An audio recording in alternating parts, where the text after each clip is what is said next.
Good morning, everyone, and welcome back to Empty Cloud Monastery. Today we'll be doing another sutta study. So today we'll be looking at a discourse from the Anguttara Nikaya, chapter 5, sutta number 139, the Akkhama Sutta. So we can begin by paying homage to the Buddhas, and then I'll start going through the discourse. Namo tassa bhagavato arahato samma sambuddhassa. Namo tassa bhagavato arahato samma sambuddhassa. Namo tassa bhagavato arahato samma sambuddhassa. Buddhang dhammang sanghang namasami. Okay, so as mentioned, I'll be going through Anguttara Nikaya 5.139, the Akkhama Sutta. So I'll go through it in Pali and give some translation and explanation, and then take any questions you might have at the end. So first off, the title. So this word comes up repeatedly in the sutta. So Akkhama. So this is from the word kama, which is related to the word kanti. So it's from the same root as the word kanti, which the word kanti is commonly translated as patience. But actually the word kanti has a number of different associated meanings. So one meaning is patience, another meaning is tolerance, another meaning is acceptance, another meaning is approval, and another meaning is forgiveness. So this word kanti has quite a range of different associated meanings. And the word kama, so K-H-A-M-A, so not to be confused with the word kamma, K-A-M-M-A. So the word kama, similarly, it has this range of meanings. So patience, tolerance, acceptance, approval, forgiveness. So this whole range of meanings. But in the context of this sutta, it's in the meaning of tolerance or endurance. So in the sense of being tolerant and patient and accepting and enduring uncomfortable or unpleasant experiences. So the sutta begins. Panchahi bhikkhave angehi samanagato ranyo nago na raja rahohoti na raja bogo. So he's saying when it has 5 characteristics, a royal elephant is not considered worthy of a king. It's not considered good royal property. And naranyo angang tveva sankhang gachati, and is not considered one of not considered a royal attribute, you might say. So here the Buddha is using the simile of a trained elephant. So he's saying there's a way by which one can consider an elephant worthy for a king, so a good, well-trained elephant, and a way in which it's not worthy. So he starts with explaining the ways that it's not worthy. So he says, katame panchahi, so with what 5? And he says, ida bhikkhave ranyo nago akkhamo hoti rupanang. So here a royal elephant is not tolerant of rupa, which here is sights, so not tolerant of sights. Akkhamo sadanang, not tolerant of sounds. Akkhamo gandhanang, not tolerant of odors. Akkhamo rasanang, not tolerant of flavors. Akkhamo potabbanang, not tolerant of touches, of tangible sensations, touch sensations. So this is the first 5 of the 6 senses, the 5 physical senses. And then he explains a bit each one. So he says, Katanchi bhikkhave ranyo nago akkhamo hoti rupanang. So how is a royal elephant not tolerant of sights? It says, ida bhikkhave ranyo nago. So here a royal elephant, sangamagato, when it's gone into battle. Hatikayang va disva, so it sees elephant troops. Asikayang va disva, it sees horse troops, cavalry. Ratikayang va disva, so it sees charioteers, so chariot troops. Patikayang Vajasva, and it sees infantry. And it says that this elephant sangsidati vasidati, so it becomes dejected and it withdraws. Again, what's the natural tendency of wild animals? Well, actually, they mostly avoid human contact for the most part. And if they see particularly terrifying or disturbing or scary human behavior, then they're even more likely to stay away. And actually, a war scene, so huge groups of soldiers fighting each other, would be particularly upsetting and disturbing for the average wild animal. So this is part of the process of training animals for service roles, is teaching them how to endure seeing very disturbing or upsetting things. Like, again, in this example, armies engaging in combat. So he says, again, sangsidati vasidati, so it becomes dejected and withdraws. Nasantambati, so it doesn't stay firm, it doesn't remain steady. Nasakoti sangamang otaritung, and it's not able to enter into combat. It says, Evan ko bhikkhave ranyo nago akkhama hoti rupanang. So in this way, the royal elephant is not tolerant of sights. And he carries on with this metaphor for the other senses as well. So how is a royal elephant not tolerant of sounds? So when the royal elephant has entered into battle, it hears the sound of elephants, the sound of horses, the sound of chariots, the sound of infantry, the sound of drums and horns. When it hears these things, again, it becomes dejected, it withdraws, doesn't remain steady. It's not able to enter into battle.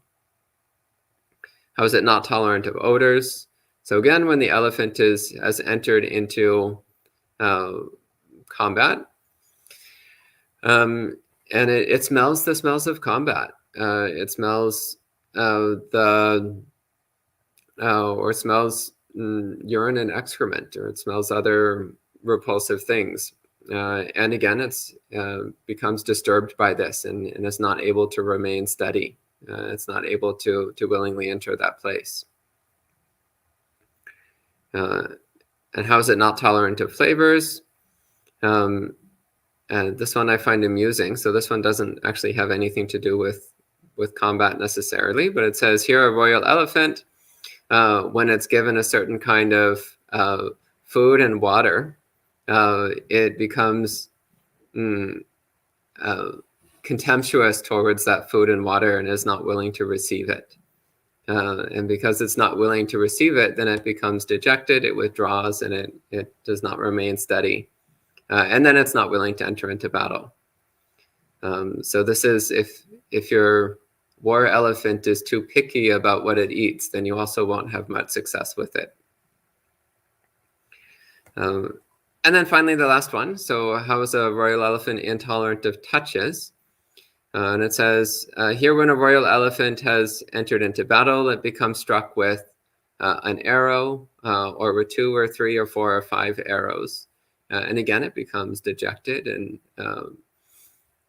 it withdraws, it doesn't remain steady, and it's not able to enter into the battle, which is understandable.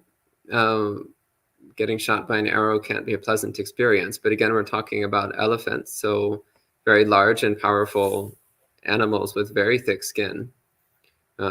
So getting shot with an arrow would be a little bit like a mosquito bite. So maybe a little bit upsetting, but not actually much of an issue. Definitely not something that should slow it down or stop it. So again, it's talking about being having an excessive response to an ordinary physical sensation. So then starting with this simile, then the Buddha applies the same thing to practitioners. So he says, Evameva ko bhikkhave panchayangehi samanagato bhikkhu na ahuneo hoti, na pahuneo, na dakineo, na anjali karaneo, na anutrang punyoketang lokasa. He says, in the same way, if a monk has 5 characteristics, then they are not ahuneo, pahuneo, dakineo, anjali karaneo, anutrang punyoketang lokasa. So they're not worthy of respect. They're not worthy of offerings. They're not worthy of donations. They're not worthy of respect. They're not a field of merit for the world. So what, 5? And he says the same. So ida bhikkhave bhikkhu akkhama hoti rupanang sadanang gandanang rasanang potapanang. So here a monk is not tolerant of sight, sound, smell, taste, and touch. And so the first one, he says, how is a bhikkhu not tolerant of sights? Says, ida bhikkhave bhikkhu chakuna rupang disva rachaniye rupe sarajati. So he says here, when a monk sees a sight with the eye, a sight that is exciting. So rajaniya means it's produces rajas, it produces excitement. So this word rajas is associated with the word raga, so that which produces passion or obsession. So when he sees something exciting or impassioning, then he becomes full of passion for it. He becomes obsessed with it. He becomes fixated on it. And it says, nasa koti chittang samadhahitong. And he is not able to bring the mind to samadhi. So he's not able to collect, stabilize, and unify the mind.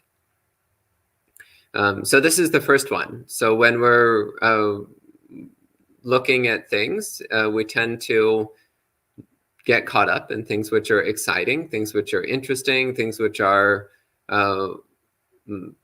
things which produce desire and attachment and lust, things which produce passion and obsession. We tend to get fixated on those things. And when we're constantly fixating on exciting sights, then it's not easy to get the mind to stabilize and unify. It's not easy to get the mind to enter into samadhi. So this is why sense restraint is such an important part of Buddhist practice. It's because when we're allowing our senses to constantly distract and disturb and move the mind, then it's extremely difficult to get the mind to settle down into samadhi practice. And the Buddha makes the same analysis about the other 4 senses. So when hearing a sound with the ear, with smelling an odor with the nose, with tasting a flavor with the tongue, or with experiencing some kind of touch sensation through the body, something which is, again, exciting, provocative, then the mind becomes obsessed. It becomes fixated. It becomes impassioned with that sight, sound, smell, taste, or touch. And as a result, again, the mind is not able to enter samadhi. So whenever the mind becomes fixated and obsessed with any kind of sensory contact, then it's not able to stabilize into concentration. And so the Buddha again reiterates, he says, when a monk has these 5 factors, then he is not ahuneo, pahuneo, dakineo, etc. So he's not respectable, not a field of merit.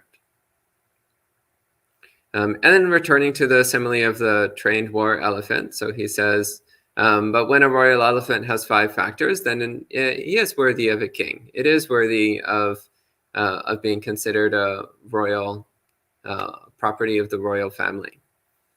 And he says, what, 5? So a royal elephant, which is tolerant of sight, sound, smell, taste, and touch. So then he goes through the same listing before. So when the elephant sees the opposing army, so the elephant troops, the horse troops, the chariot troops, the infantry, the elephant does not become dejected. It does not withdraw, but it remains firm and steady, and it is able to enter into combat. And again, the same with hearing sounds. So the sounds of the opposing armies, the sounds of the drums and horns, then once again, the elephant is not disturbed. It's not bothered by this. It remains steady and firm and is able to enter into combat. And so then with smells, again, smelling the smells of battle or the smells of the cesspool, the elephant doesn't mind. It isn't bothered, and it's remains steady and enters in. Then with flavors. So whatever kind of grass or water is given to it, then again, the elephant is not bothered. So it's not. So again, this is a not being picky about one's food, which is a central component of monastic practice because we have so little control over what we eat. So it's necessary that we not be too picky about our food. And then finally, the touch. So even when the elephant is shot with 1, 2, 3, or 4 or 5 arrows, it isn't bothered.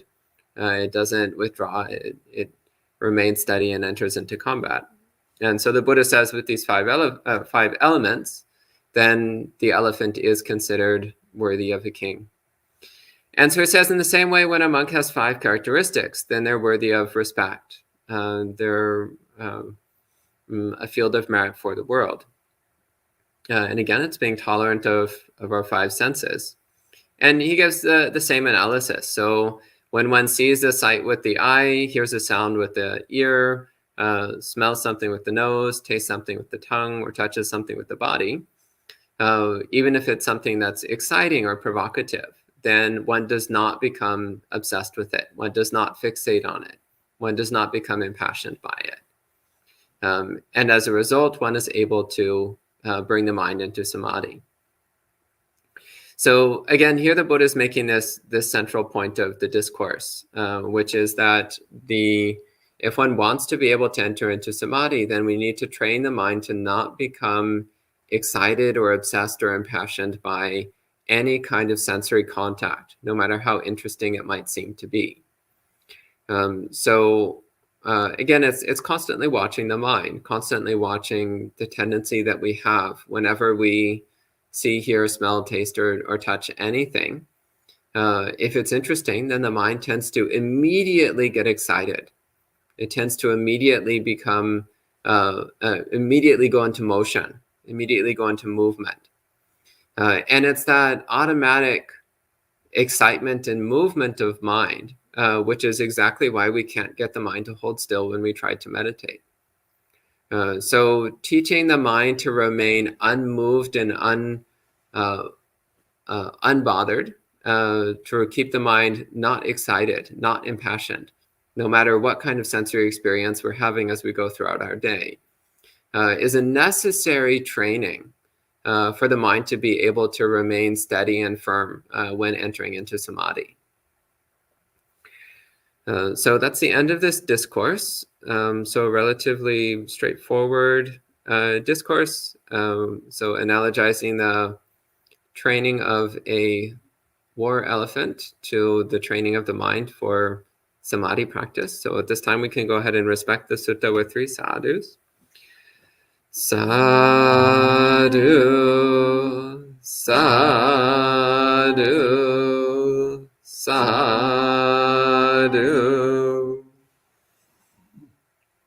And if there's any questions, I can take any questions. So hello to the people joining in online. So hello to John, Manal, Douglas, TJ, Pook, Jayanta, Kit, Kumu, Tate, Gita, Difference is Spreading, and Apu. Welcome to all of you. And I don't see any questions online. Any questions? Yeah, go ahead. Yes, thank you.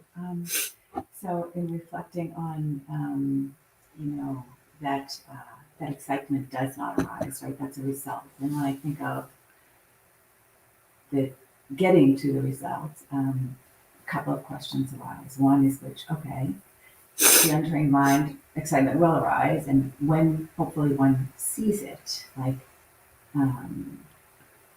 sort of, is it just the seeing, or are there ways to sort of particular tactics to sort of, unincline the mind, because it's going to, the excitement will arise until it doesn't. So kind of just working specifically to, when one sees that, sort of the particulars of the training, I guess is what I'm asking a little bit, if that makes sense. Yeah, well, for the beginning of our practice, and actually for quite a long time after the beginning of our practice. What we're usually noticing is after we've already made the mistake. So there's some kind of sensory experience, and we move directly into excitement and passion and obsession. And then afterwards, we're like, oh, oops.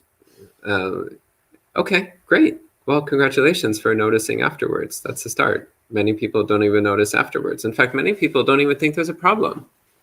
A lot of people in the world actually think that getting passionate and excited and obsessed about things is good because it gives spice and flavor to life. So for many people, that's part of what makes life fun for them is getting excited and passionate about things. So first thing is actually noticing like, I experienced some kind of interesting or exciting sensory contact, and my mind became full of passion and enthusiasm and excitement and obsession about it. Okay. And as a result, now my mind is unsteady and agitated. Oh, okay.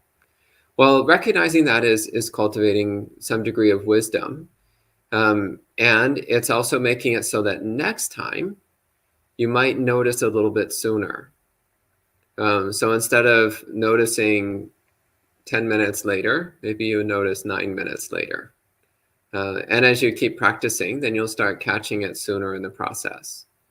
Until eventually you'll get to a point where some kind of sensory experience happens, and you'll notice the mind starting to move in that direction of cultivating excitement or agitation, and you'll be like, I think not this time.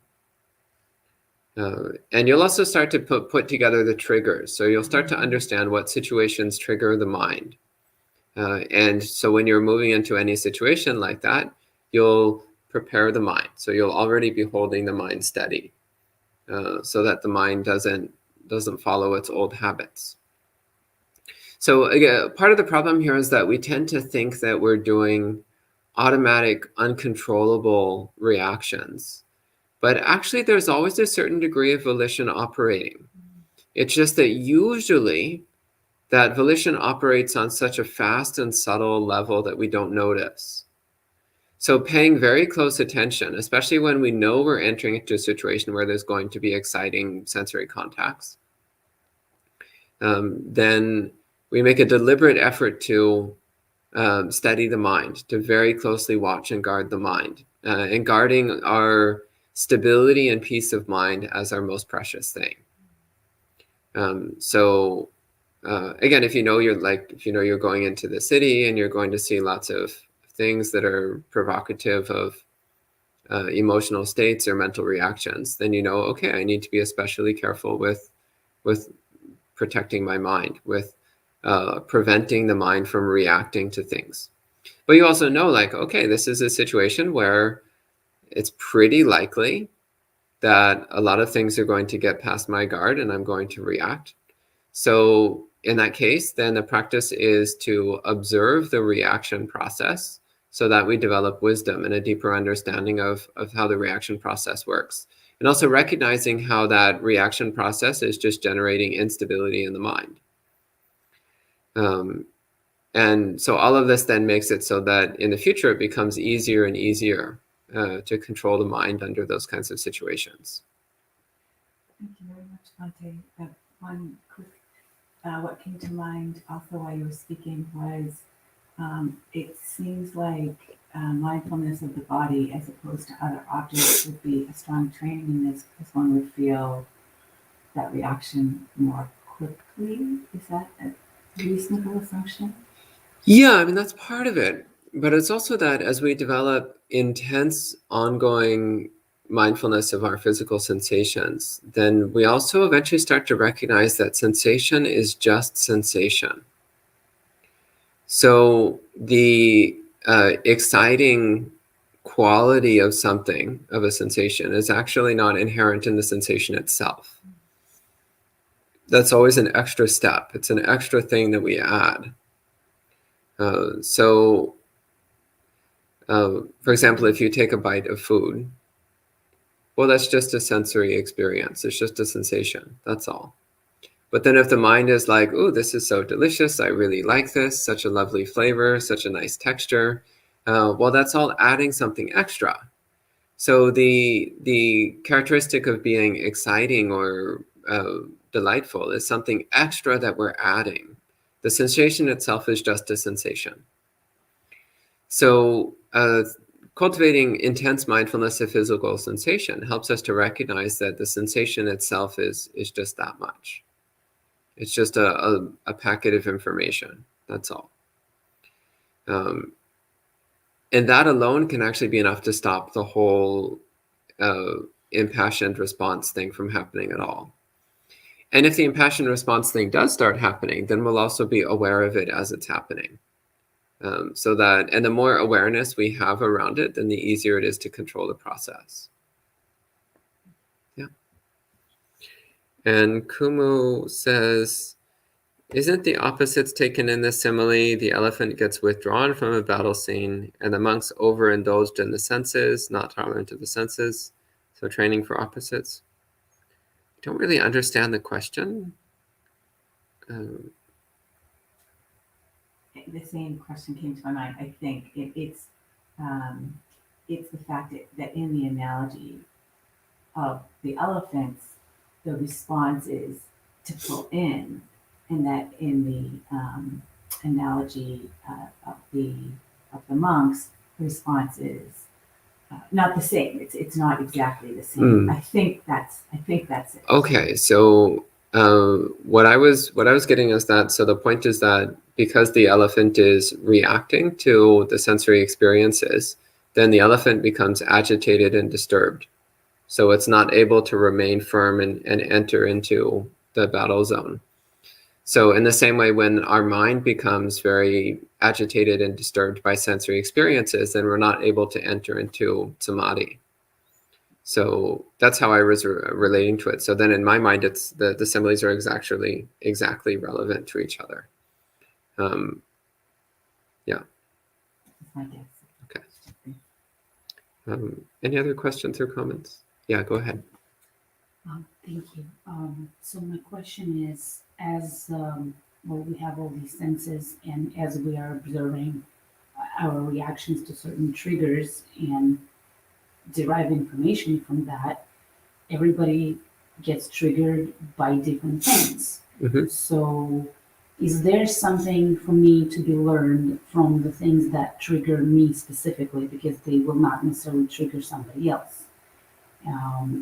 Basically, like when I notice that my mind gets irritated or agitated, so what's the next step in terms of like, okay, is there something to be learned about myself? This is what triggered you. I don't know if I get my question. Well, the main thing you learn is that you learn what situations you need to be extra careful in. So, for example, if you know that a certain kind of visual experience is going to make it difficult for you to control your mind, and you know that you're about to enter into a situation where you're going to see those sorts of things, then you know, okay, I need to be extremely careful here. I need to be really careful to maintain mindfulness and self-restraint. I need to be really careful to maintain mental stability and composure because I'm going to be going into a very challenging situation. So actually the simile of the elephant entering battle is actually quite relevant, because that's actually very much what it can be like. For example, if you've been staying in a monastery for a while and then you go into the city, it actually feels like you're being constantly attacked by this bombardment of distracting sensory information. Like I was in New York City a few days ago, and I was actually struck by like all the giant billboards and advertisements everywhere. And one of the things that's emerged in over the last few years, and this wasn't the case when I was a kid, it's relatively recent, is animated billboards. Like these huge electronic billboards, it's basically like constant video advertisements constantly everywhere you go. Yeah, so it's a bit like the elephant getting shot by arrows. That's what going into town after being in the monastery for a while can feel like. So yeah, so when you're about to enter into a situation where you know there's going to be a lot of things that trigger your particular defilements, then you know that you need to be especially careful to watch and control and stabilize the mind. As for what it tells you about you, well, it's all just stuff to do with past conditioning.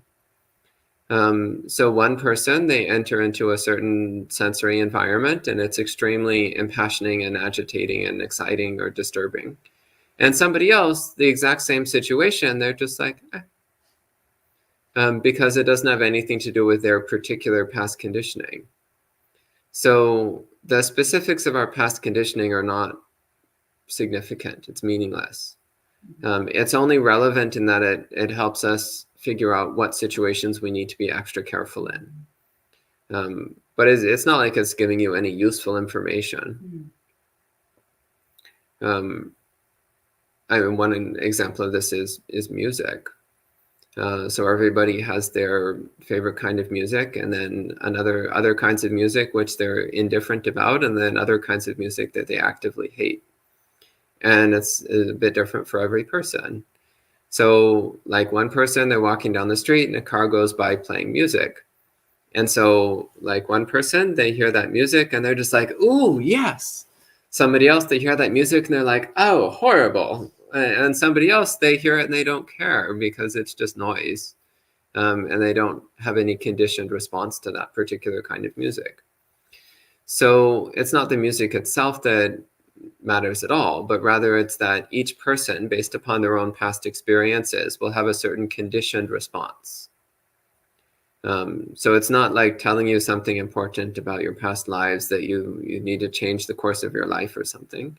It's just knowing when I have these kinds of sensory experiences, I have a strong reaction. So I need to learn how to control the mind when faced with those kinds of sensory experiences. That's all. Okay. Yeah. So, good call. So figuring out the circumstances of past conditioning and trying to like establish and cause and effect thing is not really useful and not necessary. It's usually not useful. It's usually not necessary.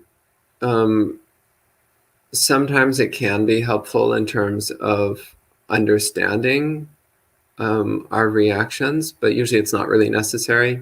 Also, a lot of this stuff is coming from past lives, so it's hard to track down the details anyway. But it's not really the details of the origin of these reactions that matters, but rather it's learning how to control the reactions. That's what matters. Yeah. Anything else? Yeah, go ahead. Very similar to the questions that I've already been asked. Apologies for that. When training for battle, is it better to, if you know that being a hate type, you're going to feel aversion to something, is a better strategy to avoid that situation or go into it and have an opportunity to exercise that observation and training? Well, I think we need to be realistic about our actual limits. Like, what are we actually capable of? So if we know that a situation is going to be too much for us and we're just going to go right back in our old aversive patterns, then it's actually usually better to avoid that situation for the most part. Recognizing like, if I do this, I'm probably just going to fuel my defilements even more. So it's probably better to try to avoid that kind of situation until my mind is stronger and my self-restraint is stronger.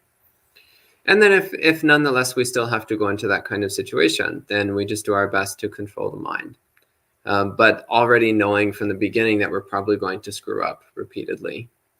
But that's to be expected. And we just try to learn from observing the process, observing like, okay, there I go again.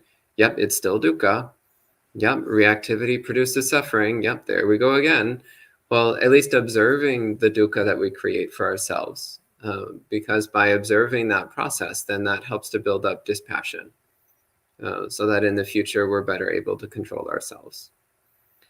So yeah, again, if we really know that something's going to be overpowering and we're just going to react, then if possible, we avoid those situations until we're actually strong enough to face them. If not possible, then we just do our best to keep the mind as steady as we can and to learn from the process. So observing the process. Okay. you. Thank you. I made a comment yesterday that really resonated about guilt. What did I say? I don't remember. I said I don't see the non-enlightened being, and when I do something that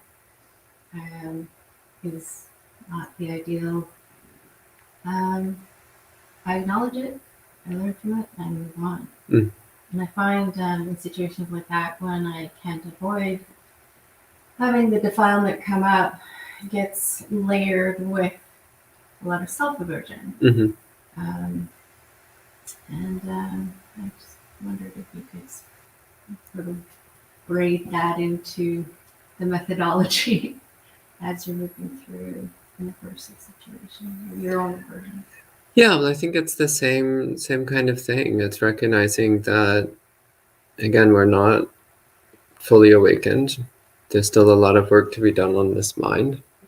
So we don't expect too much from it. We don't expect this mind to act like a Buddha because it isn't there yet. So it's kind of like expecting the cat to be calm and peaceful when it hasn't had its breakfast yet. It's like, well, that's a lot to ask from a cat. So we're very forgiving and tolerant of cats for being a little bit anxious when they haven't been fed in a while. But then we expect our own mind to act like a perfectly enlightened being. And it's like, well, let's be realistic. Our cat is an untrained animal. Sorry, well, the cat, yes, but our minds too. Our minds are like the cat. Our mind is a mostly untrained animal. And so that's actually quite realistic to expect our mind to act like an untrained animal most of the time. We're trying to do something about that, but it's a long and slow process. So again, like with the Buddha simile of the training the royal elephant to enter into battle, like they don't do that overnight. It's not like they pull the elephant out of the forest and then the next day, like it's just striding peacefully into combat. Like, no, it takes years. Well, I actually have no idea. I don't know anything about elephant training except what I read in the suttas. But it's, I imagine this is something which takes years of constant, patient, persistent training. And even then, when faced with really confusing or overwhelming situations, the elephant might still react. So it's the same with our mind. We recognize that our mind is a mostly untrained animal, and that when faced with particularly overwhelming situations, it's probably going to react. And so we accept that, and we do our best to resolve to try to move towards a higher degree of training. But we also recognize that, again, it's not an instant or automatic process. It's a very long, slow process. So traditionally, we say that it took the Buddha 500 lifetimes to cultivate the paramis for awakening. So why do we think we're going to get it in like 5 days? Like, we should be expecting at least 500 lifetimes. I mean, hopefully we already have a few lifetimes under our belt. So maybe we only have like 495 left or something. But still, we should recognize this is going to take a long time. So we just keep moving forward, but we recognize that along the way, there's going to be a lot of stumbling and tripping and falling because that's just part of walking the path. Okay.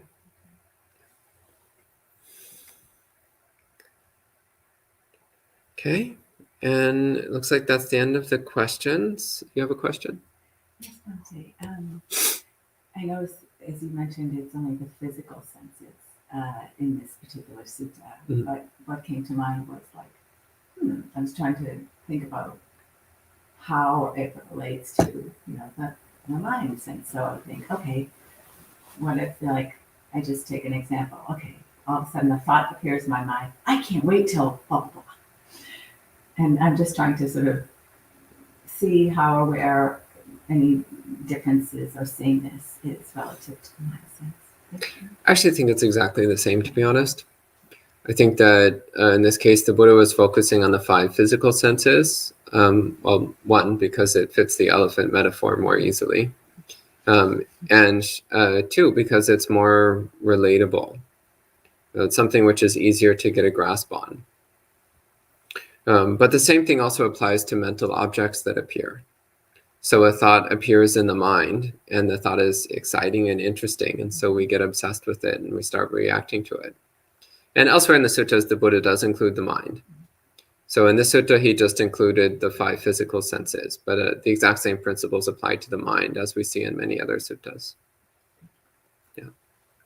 And there's a question online. So TJ says, well, he's quoting from the Dhammapada, Kanti paramang tapoti dikha.